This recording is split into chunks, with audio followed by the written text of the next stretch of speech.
Hi hello നമസ്കാരം സഹോദരങ്ങളെ. ട്രാവലിങ്ങിൻ്റെ ഒരു പുതിയൊരു വീഡിയോയിലേക്ക് ഒരിക്കൽ കൂടി എല്ലാവർക്കും സ്വാഗതം. ഇത് ചെന്നൈയിലെ ചോലൈമേട് എന്ന് പറയുന്ന സ്ഥലത്ത് ലൈവായിട്ട് റോഡ് സൈഡിൽ തയ്ച്ചു കൊടുക്കുന്ന തുണിത്തരങ്ങൾ തയ്ച്ചു കൊടുക്കുന്ന സ്ഥലമാണ്.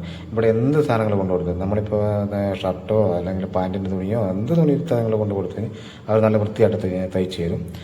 ഇങ്ങനെയുള്ളൊരു കാഴ്ച ഞാൻ ആദ്യമായിട്ടാണ് ഇങ്ങനെ കാണുന്നത്. വേറെ എവിടെയും ഇങ്ങനെ ഒരു കാഴ്ച ഞാൻ കണ്ടിട്ടില്ല.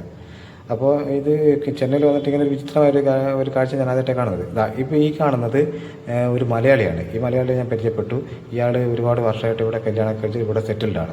പിന്നെ ഇവിടുത്തെ വേറെ രസകരമായ ഒരു കാര്യം എന്ന് പറഞ്ഞാൽ ഇവർ പൈസയൊക്കെ വാങ്ങിക്കുന്നത് ഗൂഗിൾ പേ വഴിയാണ്. പിന്നെ ഇവർ വൈകുന്നേരം നമ്മൾക്ക് ഇവർ 1000-1500 രൂപ ഇവർക്ക് ഏകദേശം കൂലി വെക്കുന്നുണ്ട്.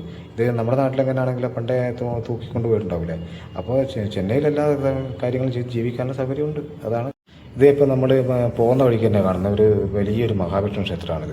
ഇവിടെ രാവിലെയും വൈകിട്ടുമാണ് പിന്നെ പൂജ നടക്കുന്നത്.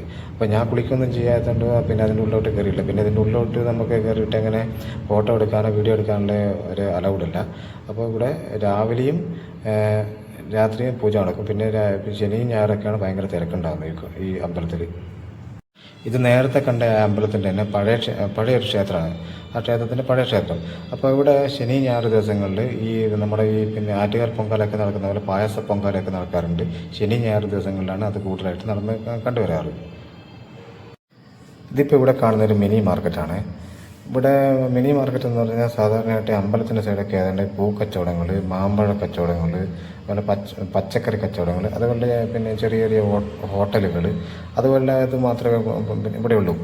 പിന്നെ വലിയ മാർക്കറ്റുകളൊക്കെ വേണമെങ്കിൽ പാരീസ് മാർക്കറ്റ് എന്ന് പറഞ്ഞാൽ പിന്നെ ഇത് നേരെ അങ്ങോട്ട് പോയി കഴിഞ്ഞാൽ ഒരു സിഗ്നലിലോട്ടാണ് പോകുന്നത്. അപ്പോൾ അവിടെ പോയിട്ട് ബസ്സിന് പോകണം. അല്ലെങ്കിൽ നേരെ അപ്പുറത്ത് ഒരു ലോക്കൽ റെയിൽവേ സ്റ്റേഷൻ നൂങ്കമ്പക്കം എന്ന് പറഞ്ഞിട്ട് അവിടെ പോയിട്ട് ലോക്കൽ ട്രെയിൻ ടിക്കറ്റ് 5 രൂപ ടിക്കറ്റ് എടുത്തിട്ട് പോയി കഴിഞ്ഞാൽ പാർക്ക്, ബീച്ച് അങ്ങോട്ടൊക്കെ പോകാൻ പറ്റും.